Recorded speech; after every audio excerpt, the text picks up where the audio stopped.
Mesdames et messieurs, accueillons maintenant le président du regroupement des CPA de Montréal, M. Jean-François Trépanier, CPA-CA, directeur principal normes professionnelles chez Raymond Chabot Grant Thornton.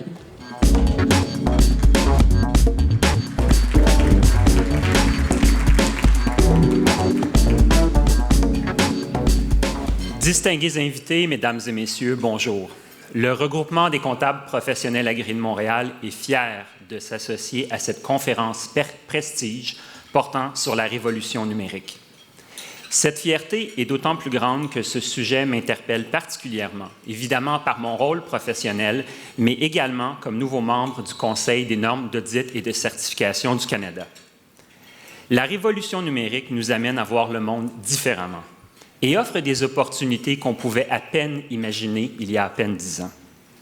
Mais cette révolution s'accompagne aussi de nouveaux défis avec lesquels les organisations et les personnes doivent apprendre à composer. Dans ce contexte, la profession comptable doit trouver le subtil équilibre entre répondre aux nouvelles réalités du marché et des décideurs et respecter ses valeurs afin de préserver son plus grand atout, la confiance du public. Sans plus attendre, permettez-moi de vous présenter notre conférencier invité de ce midi. Philippe Araou obtient son diplôme d'expertise comptable en 1986 et ouvre son propre cabinet en France et en Espagne, devenant ainsi le spécialiste franco-espagnol de la profession. Son engagement à l'international le conduit à mettre sur pied, dès 1989, un regroupement européen des cabinets d'experts comptables et d'avocats, auditeurs, consultants et experts comptables européens, réseau qu'il préside encore aujourd'hui. En 1996, il est un des fondateurs de la Fédération européenne des experts comptables et commissaires aux comptes de PME, qu'il présidera pendant 4 ans. Parallèlement, il s'implique au sein du Syndicat des experts comptables de France, dont il deviendra le président en 2008. Il se joint au Conseil supérieur de l'Ordre des experts comptables en 2009 et préside la Commission des relations internationales jusqu'en 2012. À ce titre, il représente la profession française dans plusieurs organisations professionnelles internationales, Fédération des experts comptables méditerranéens, Comité d'intégration latin-Europe-Amérique et l'International Federation of Accountants. En mars 2015, il accède à la présidence du Conseil supérieur et il fait du rôle du numérique dans l'évolution de la profession l'une de ses principales priorités. Mesdames et messieurs, je vous invite à accueillir chaleureusement M. Philippe Araou.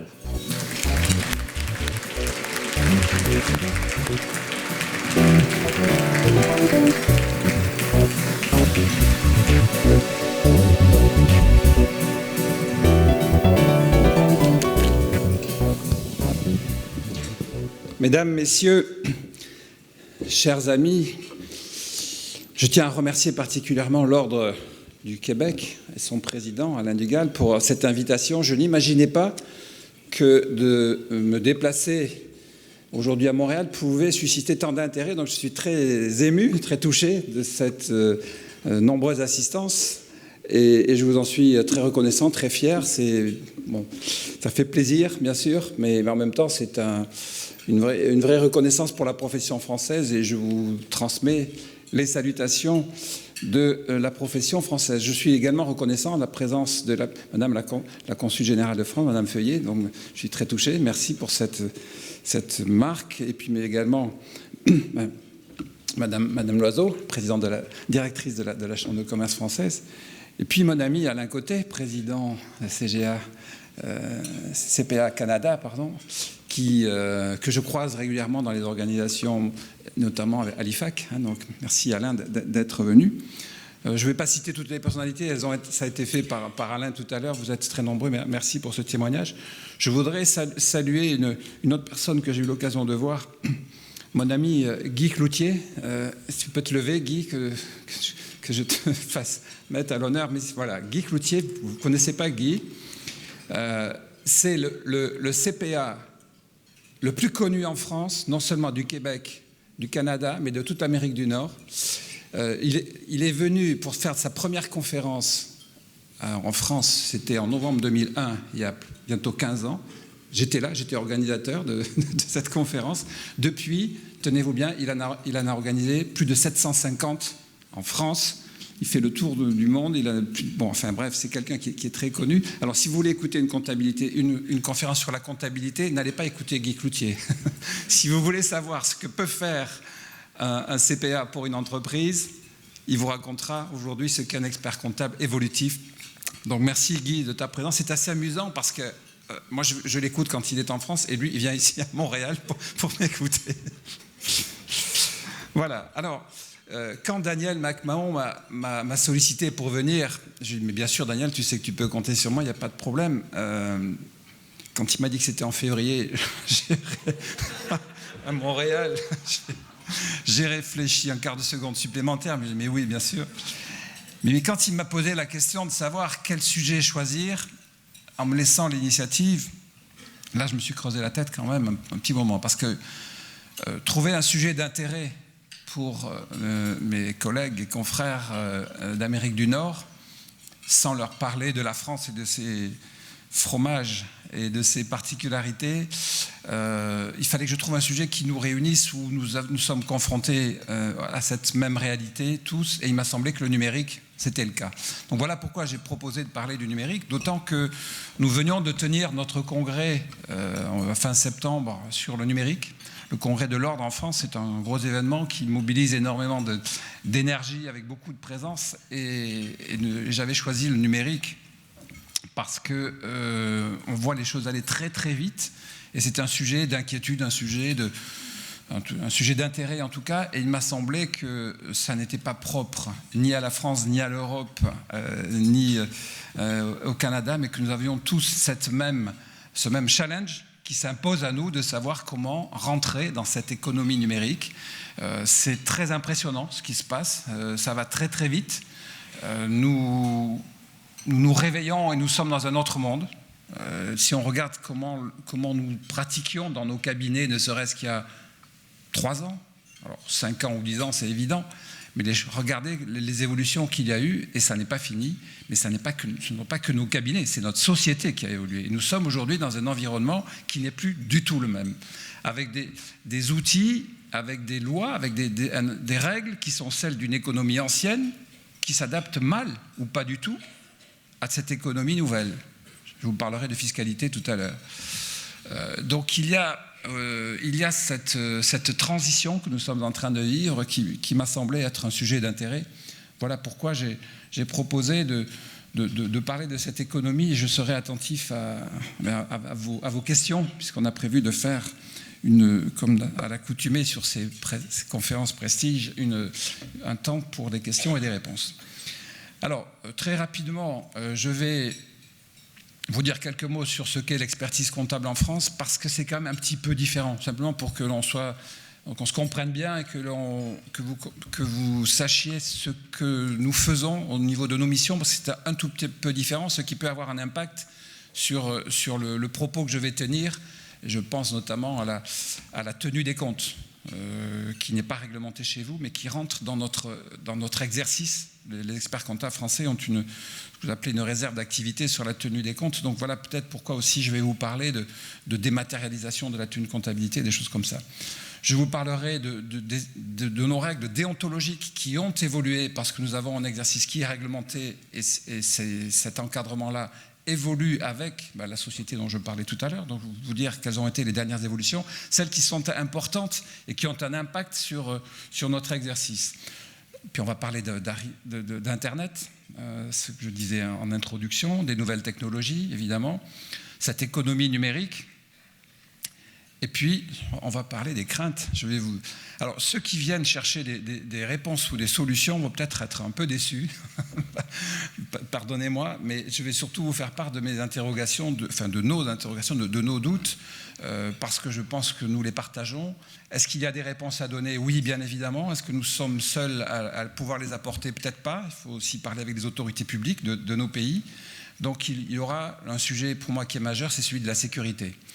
Aujourd'hui, Internet est un formidable espace de liberté, très attirant, captivant, et Et donc nous y allons tous de gaieté de cœur, mais où est la sécurité sur Internet? Je pense que c'est la question du jour. Donc voilà pourquoi je finirai sur ce sujet. C'est ce à quoi je voudrais arriver et ce que je veux partager avec vous pour savoir si nous avons cette même approche, en tout cas ce que l'expert comptable ou le CPA peut jouer comme rôle dans cette économie numérique. Alors pour vous dire très rapidement, je ne vais pas m'éterniser là-dessus, l'expertise comptable en France, je ne cherche pas à vous le vendre, je n'ai rien à vendre. Ceux qui me connaissent savent que je n'ai pas ce défaut de caractère qu'ont beaucoup de mes concitoyens de penser qu'ils sont meilleurs que les autres. Je suis avec beaucoup d'humilité, je suis dans une approche qui est internationale et cette culture qui par contre consiste à vouloir partager avec les autres. Donc il y a des différences et à partir de règles qui reposent sur du respect, on doit pouvoir arriver à construire des choses.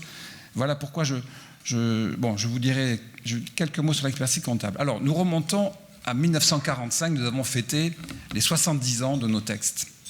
Mais en réalité, ce n'était pas 1945. Quand la profession a été conçue, qu'elle a été mise en place en France, c'était en 1942. Ça ne vous dit rien, 1942, la France était occupée.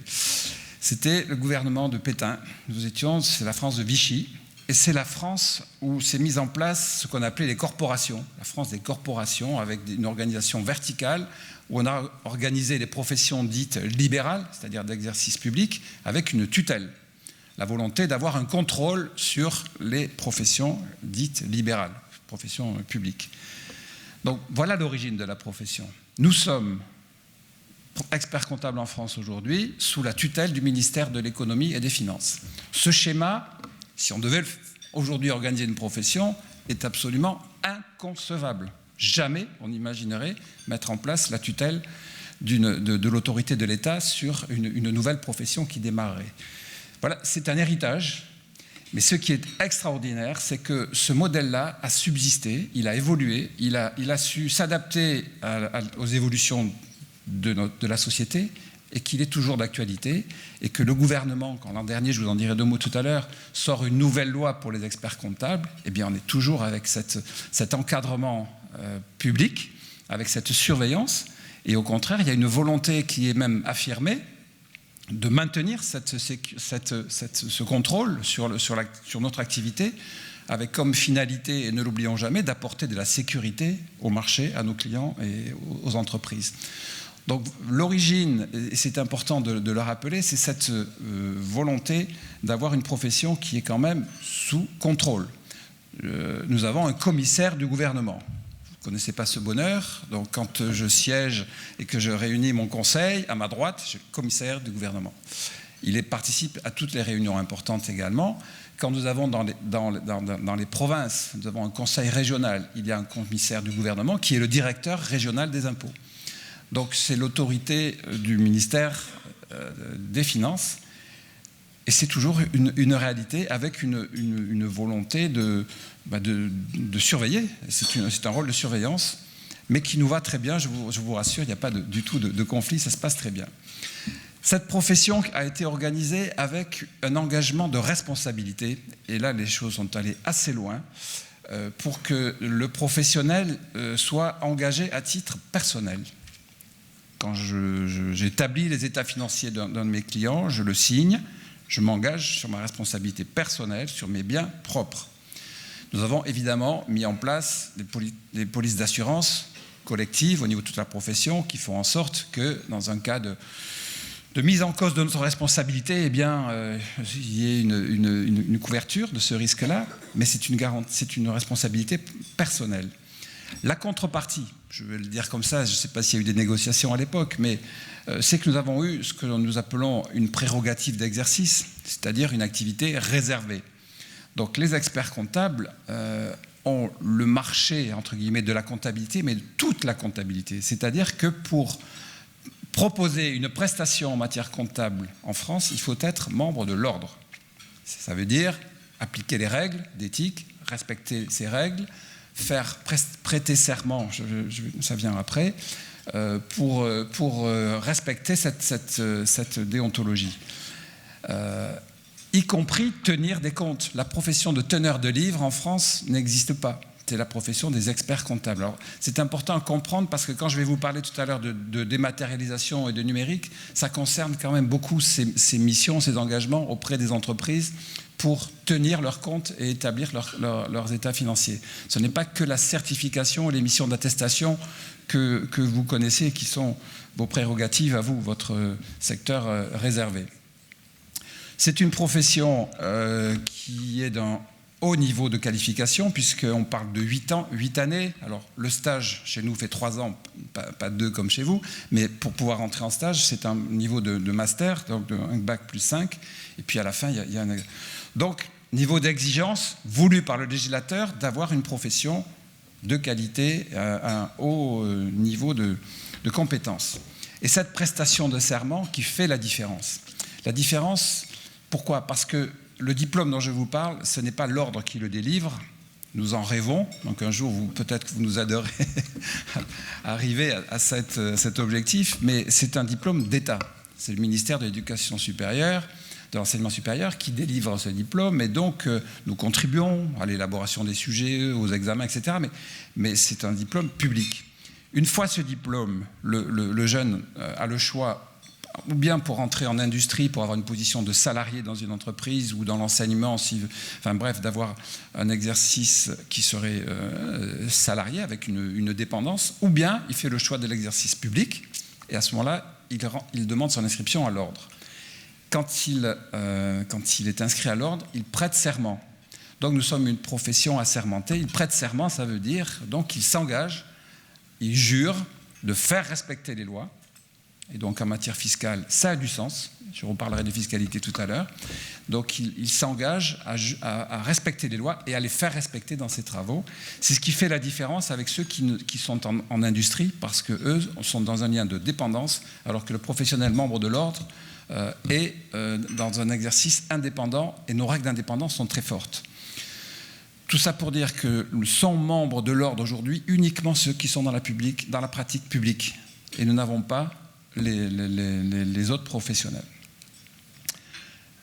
Donc cette inscription est obligatoire, je l'ai dit, pour toute prestation. Nous avons une devise science, conscience, indépendance. Elle est historique. La science, donc, pour le niveau de compétence. La conscience pour l'engagement de l'individu. Une conscience qui renvoie dans le jugement professionnel que nous avons à exprimer dans tous les travaux que nous faisons et dans les signatures que nous posons. Il y a cette notion de conscience où le professionnel doit réagir avec sa propre conscience. Et puis, évidemment, les règles d'indépendance. Donc cet encadrement a toujours été confirmé avec donc une profession on va dire de haut niveau. Il n'y a quand même pas beaucoup de professions qui exigent 8 années avant d'arriver à pouvoir exercer. Et ce schéma-là n'a jamais été remis en cause. Alors, dans nos règles déontologiques, dans notre code d'éthique, les dernières évolutions qui ont un impact sur ce qui est en train de se passer aujourd'hui, sur ce que nous sommes en train de vivre, sur ce virage que nous sommes en train de prendre, ça a commencé, je veux dire, moi je ne vous parle pas de toutes les évolutions, parce qu'il y en a eu des tas, mais les plus importantes, donc on remonte à 2007, où là, tout d'un coup, la publicité individuelle a été permise au cabinet. Alors ça va vous faire sourire, parce que vous n'avez jamais connu l'interdiction. Mais jusque-là, c'était interdit, c'est-à-dire que nous étions dans une démarche, alors profession libérale, comme les médecins, comme toutes les professions libérales, où il était interdit de faire une démarche pour aller chercher un client. Il fallait attendre qu'il vienne tirer votre propre sonnette. C'était plus tout à fait dans l'air du temps, on va dire comme ça. Donc cette notion de notable local qui visse la plaque et qui attend que les clients arrivent est d'une autre époque. Et il a fallu donc que nos textes s'adaptent à ces évolutions parce que ça commençait à bouger un petit peu sur le marché. Vous savez que les textes ont toujours un petit peu de retard par rapport à la réalité et ne font qu'entériner des choses qui existent déjà sur le terrain. Et puis sur le numérique, c'est un peu ce qui est en train de se passer. Donc, ouverture de la publicité individuelle. Mais c'est une révolution parce que tout d'un coup, les cabinets commencent à communiquer, c'est-à-dire à chercher à faire venir chez eux des clients. Et donc, nos règles entre nous ne sont plus tout à fait les mêmes. Nous sommes passés de règles que l'on qualifiait de confraternité à des règles de compétition, de concurrence. La notion de concurrence a commencé à arriver. Donc, c'est pour dire que c'est récent, en 2007. Et en 2010, alors là, ça a été le top, parce que nous avions la possibilité de faire de la publicité, mais il y avait toujours l'interdiction de démarcher. Vous m'avouerez que la ligne de crête est assez étroite. Faire de la publicité sans démarcher, et donc les cas de jurisprudence ont été vite tranchés pour dire bon, cette déontologie-là n'était plus de rigueur, et c'est venu par l'Europe. Vous savez que nous avons nos schémas, et que donc ça a été une sanction de la Cour de justice européenne qui a condamné l'État français, qui a été amené donc à revoir notre... Tout ça n'a pas été fait à la demande de la profession, ça nous a été imposé par le gouvernement. Donc, fin de l'interdiction du démarchage, nous sommes dans des règles aujourd'hui de compétition, le marché est ouvert, mais entre nous, entre membres de la même profession. C'est important pour comprendre ce qui se passe à l'intérieur de la profession. Et puis, autre nouveauté, c'est le capital. Le capital des sociétés, donc des firmes d'experts comptables, qui à l'origine étaient obligatoirement détenus par des membres de l'ordre, par des professionnels, et puis petit à petit, cette obligation a diminué. Donc en 2010, on nous a ramené aux règles, nous étions jusque-là avec des règles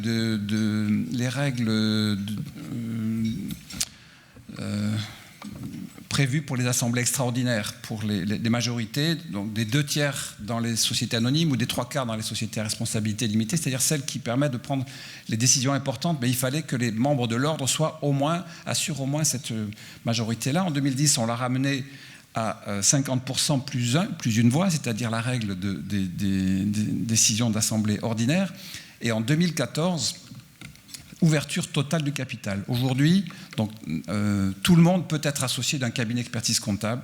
La seule, bon, ça nous a été imposé, ça aussi nous n'étions pas en demande. La seule limite, ça fait partie de la négociation avec le gouvernement, j'y étais, je peux vous en parler, ça n'a pas été facile, mais ça a été de maintenir des droits de vote. On a voulu faire en sorte que les professionnels puissent quand même influer sur les orientations qui étaient données au cabinet, à la firme, en rappelant ce que sont nos règles d'indépendance, parce que deviendrait notre profession si nous avions comme associés des partenaires financiers qui ne rechercheraient que du profit et qui n'auraient que faire de nos règles de déontologie qui nous imposent de mettre en œuvre des process dans les cabinets qui sont coûteux, qui ne rapportent pas grand-chose, sinon que de respecter cet engagement d'intérêt général, de service public. Bon.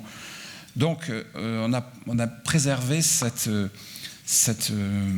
contrôle de nos cabinets par les droits de vote.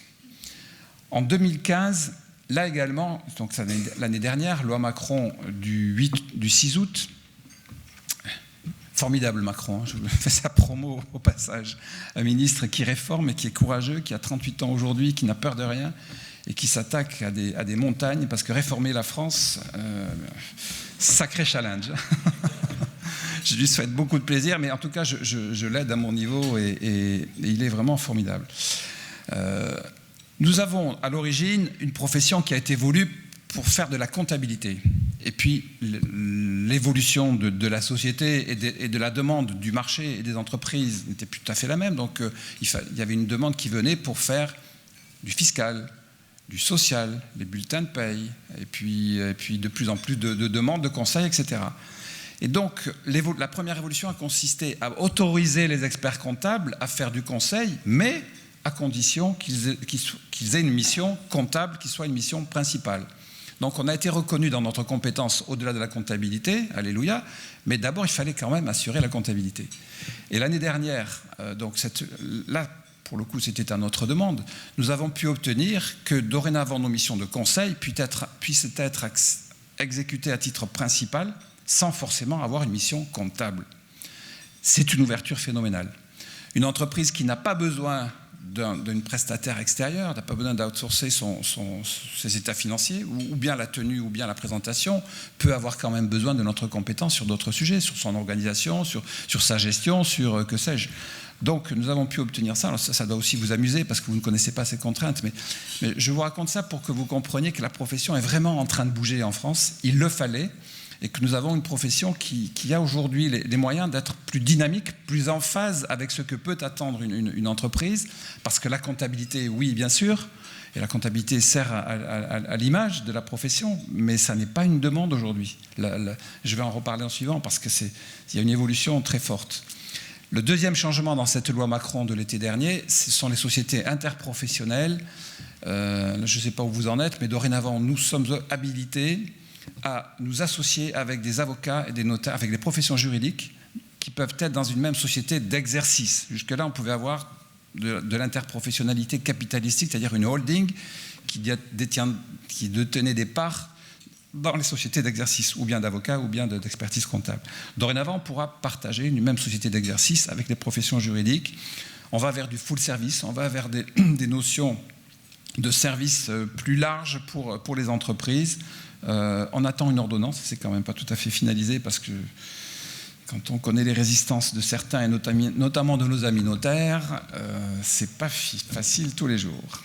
Mais bon, le ton est donné puisque le gouvernement en a voulu ainsi. Alors, dans ce contexte-là, donc une profession qui est en pleine évolution, qui connaît ces changements et qui ne les a pas encore tout à fait intégrés, mais on voit quand même se décider un paysage différent, arrive tout d'un coup cette technologie d'Internet qui vient même bousculer tout le monde. Ce ne sont pas que les experts comptables, c'est tout le monde. Et ce n'est pas que la nouvelle technologie. Il y a le fait que la comptabilité n'est plus ce qu'elle était.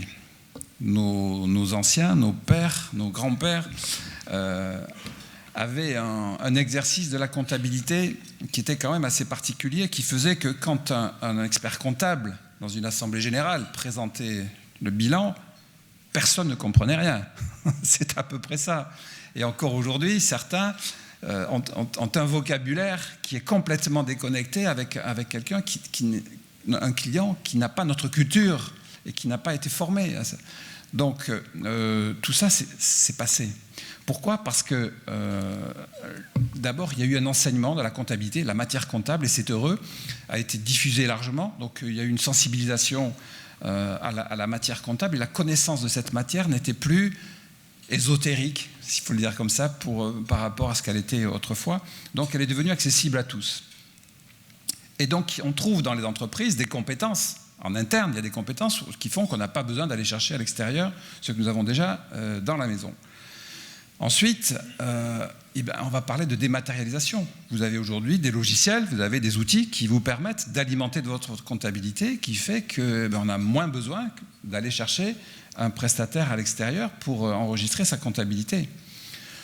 Donc nous sommes dans un contexte où on appelle de moins en moins le professionnel pour sa propre comptabilité. Et Internet, parmi ces changements ou révolutions apportées, a permis de travailler à distance. Et dans le travail à distance, ça permet de délocaliser du travail vers des pays à bas coût de main-d'œuvre. Ça coûte moins cher ailleurs, donc on le fait faire ailleurs. Donc on ne le demande plus sur place. Ça a duré un temps. Je ne sais pas si vous avez été très frappé par ce phénomène. Nous, on l'a vu passer, certains s'y sont engagés, assez peu. Mais on en revient, pourquoi ? Parce qu'aujourd'hui, la comptabilité ne nécessite plus de main-d'œuvre. Donc, c'est pas la peine de chercher de la main-d'œuvre pas chère, puisqu'il n'y a plus besoin de main-d'œuvre. Donc, nous sommes dans des process d'automatisation, alors on dit d'ossérisation, c'est-à-dire de scannerisation, de lecture optique, etc., qui font qu'on n'a plus besoin. Mais il y a eu ce phénomène qui a quand même aussi amené à d'autres façons d'organiser les choses. Et puis, alors là, nous arrivons, je viens d'en parler à l'instant, c'est le pompon, là, c'est le top. Des nouvelles générations de logiciels qui rendent la comptabilité automatique. On ne parle plus, on n'en est plus à enregistrer une facture. On récupère des données. Le cabinet comptable aujourd'hui, l'expert comptable est, alors on dit agrégateur de données, gestionnaire de flux, dites-le comme vous voulez, mais il n'y a plus de facture, il n'y a plus de papier. Il y a des mouvements, il s'agit de les organiser bien sûr, donc on récupère des fichiers, on numérise les pièces, elles sont scannérisées, elles sont mises dans des gestions électroniques de données, il y a la lecture optique, donc toute cette organisation-là fait que nous sommes dans des comptabilités, avec des schémas de comptabilité qui sont automatisés et qui font qu'on n'a plus besoin, comme avant, d'un expert comptable pour faire ce travail. Et donc, la fonction comptable dans les entreprises, eh bien, alors quand j'écris qu'elle disparaît, c'est un peu sévère, mais c'est plus la même, on peut le dire comme ça. Et ce qui m'a amusé, c'est de retrouver une statistique que j'ai trouvée dans un article sur une analyse qui a été faite à Londres, dans la ville de Londres, entre 2001 et 2014, les emplois qui avaient été supprimés, les disparitions ou diminutions de postes de travail sur la ville de Londres. 32 900 secrétaires, 30 000 comptables, 15 000 caissiers de magasins. On aurait pu penser que les caissiers auraient été les plus touchés, puisqu'on n'a plus besoin de caissiers aujourd'hui. Eh bien, il y a 2 fois plus de suppression de postes de comptables que de caissiers sur cette période-là, et Londres n'est pas différent des autres villes. C'est pour dire que ce rôle de comptable, aujourd'hui, c'est fini. C'est du passé, c'est de l'histoire, et ça nous concerne directement. Donc nous sommes dans cette phase de transition numérique, c'est rien de le dire, une révolution qui est au moins aussi forte que les grandes révolutions de notre société, la découverte de l'imprimerie, l'ère industrielle, ces grands moments où on le constate par la suite. On voit que on l'a vécu, mais on ne s'est pas rendu compte que ça s'est passé, on le constate après. C'est de cette nature ce qui est en train de se passer aujourd'hui. On parle de disruption. Bon, évidemment, il y a des mots qui sont nés de ça. Disruption, c'est-à-dire qu'il y a de la création, c'est nouveau, mais c'est de la création destructrice. C'est pas moi qui l'ai dit, vous connaissez vos classiques. Il faut bien détruire quelque chose pour construire autre chose. Et nous sommes dans cette phase-là où nos professions et les entreprises sont confrontées à ce choc, où il y a un virage qui est en train de se passer, mais il faut sortir de schémas et d'organisations qui ne sont plus adaptés pour aller vers autre chose. Mais il faut vraiment en sortir. Il faut y aller avec j'ai l'habitude de dire le sourire, c'est-à-dire enthousiasme, mais il faut y croire.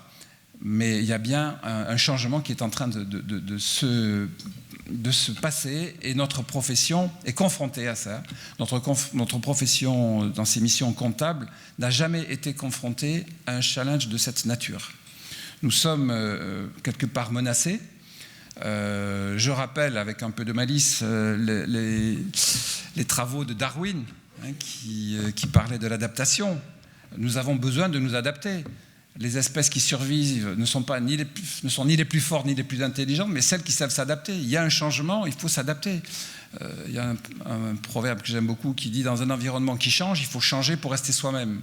Si tout change autour de vous et si vous restez tel que vous êtes, on ne viendra plus vous chercher.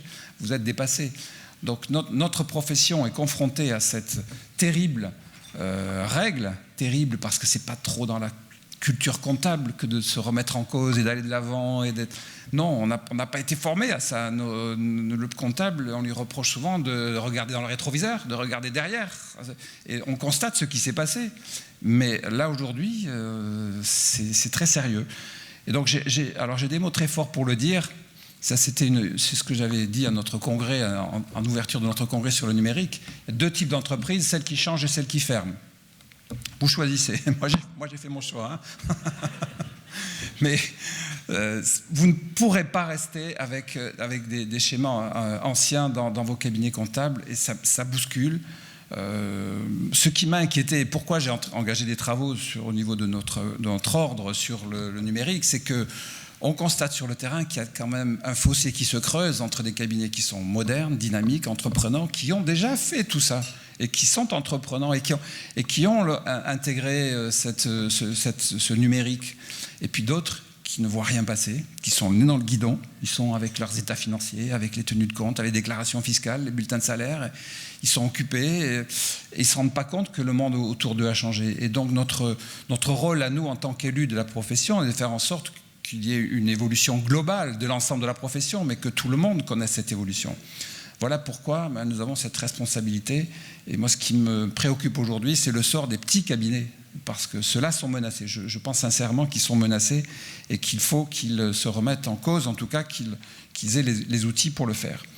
Alors, ça ne veut pas dire qu'on ne va plus du tout faire de comptabilité. La mission comptable, elle va rester quand même dans les mains des professionnels, mais ce n'est plus la même.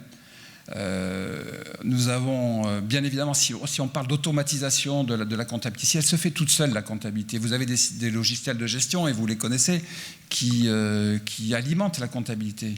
Bon, SAP, qui est mondialement connu, c'est un système de gestion, ça n'est pas un logiciel de comptabilité, c'est un logiciel de gestion qui prend des données pour aller les mettre dans la compta, dans la case à côté. Là. Bon, et la comptabilité se fait toute seule. Bon, mais il faut bien qu'il y ait quand même quelqu'un qui s'assure de la cohérence de l'ensemble, qui regarde si le résultat, les états de la comptabilité sont cohérents, s'il y a une vraisemblance et si ça tient la route. Donc il faut quand même avoir un œil du professionnel, et ça, là est notre rôle aujourd'hui. Et puis évidemment, in fine, il faudra bien produire des états financiers. Donc notre travail est là, simplement on a supprimé au passage l'élaboration de la comptabilité, la tenue des comptes, et j'ai envie de dire c'est heureux, parce qu'entre nous c'est quand même pas très valorisant ni très intéressant sur le plan intellectuel. Et puis la mission de conseil. De plus en plus, nos clients ont besoin de nous pour les conseiller, pour les accompagner, pour les faire évoluer, pour leur apporter notre vision extérieure. Alors, notre culture comptable est utile. Il ne faut pas jeter le bébé avec l'eau du bain. La culture comptable, l'image que nous donne la comptabilité est utile parce qu'elle apporte de la crédibilité et que nos clients ont confiance en nous. J'en reparlerai tout à l'heure. Mais ça nous permet d'aller avec cette crédibilité sur d'autres missions. Et la mission de conseil est devenue essentielle. Et j'ai un slogan que j'avais sorti un jour dans un discours pour dire « Nous sommes de moins en moins comptables, de plus en plus experts ». Expert comptable, ce mot de comptable est terrible. Enfin, je ne sais pas comment vous le vivez, mais ça nous ramène toujours à la notion de comptabilité quand nos clients comptent sur nous pour d'autres choses. À notre congrès, pour la première fois, et j'en suis très fier, le Premier ministre français est venu et a fait un très beau discours. Manuel Valls a fait une intervention et il nous a dit, alors comment il a dit ça, vous êtes les professionnels du fiscal, du social, de la gestion, de l'organisation d'entreprise, de la RSE, la responsabilité sociale et environnementale, du numérique. D'ailleurs, vous devriez vous interroger, savoir si vous ne devriez pas changer de nom. C'est le Premier ministre qui nous dit ça en congrès. Et il finit en nous disant, nous comptons sur vous, je compte sur vous, pour assurer la transition numérique des entreprises. C'est bien dire que nous avons un rôle, nous sommes attendus par l'autorité publique pour faire autre chose. Et là est notre travail aujourd'hui, notre mission dans l'accompagnement. Alors, cette économie numérique, bon, vous connaissez les mêmes évolutions et aventures que nous, donc les nouveaux acteurs qui arrivent, j'ai cité quelques-uns, les plus connus, Amazon, Airbnb, Uber, etc. Ce sont des plateformes qui arrivent avec de nouveaux concepts, mais au passage, je parlais tout à l'heure de destruction, qui viennent concurrencer des activités traditionnelles, et donc le commerce traditionnel n'est plus le même. Demandez aux hôteliers ce qu'ils pensent de Airbnb, ils vont vous dire le reste. Il y a aujourd'hui une concurrence avec des acteurs d'un concept nouveau, avec ces plateformes qui viennent se placer entre des professionnels et des consommateurs, qui les mettent en relation et qui, au passage, partagent la marge et qui se rendent indispensables. C'était un concept qui ne pouvait pas exister jusque-là, mais qui arrive avec un service rendu qui est d'une conception complètement nouvelle.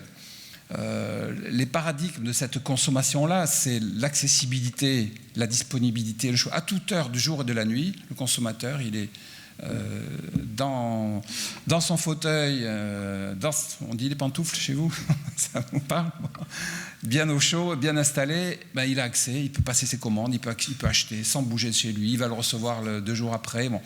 Donc il y a ce concept de consommation qui est complètement différent, qui fait que le commerce traditionnel est complètement bousculé, et donc une société différente. Ce n'est plus la même société aujourd'hui avec l'utilisation d'Internet. Internet n'a pas été fait pour ça au départ. Internet, c'était un mode de communication, point. Et puis petit à petit, on a vu arriver des concepts qui ont utilisé le moyen, ce n'est jamais qu'un moyen de communication, pour y mettre de l'économie et y mettre du business. Mais au départ, ce n'était pas prévu pour ça. Mais là, maintenant, c'est vraiment très bien parti et on ne pourra plus faire marche arrière. Donc on a des intermédiaires. Le cas fameux aujourd'hui en France, c'est Uber. Bon. Uber n'aurait pas existé si les taxis avaient intégré la technologie de la géolocalisation. C'est clair. Uber s'est mis là où il y avait de la place. Moi, j'appelle ça, j'appelle ça un coucou. Vous savez ce que c'est un coucou? C'est un oiseau qui niche dans le nid des autres.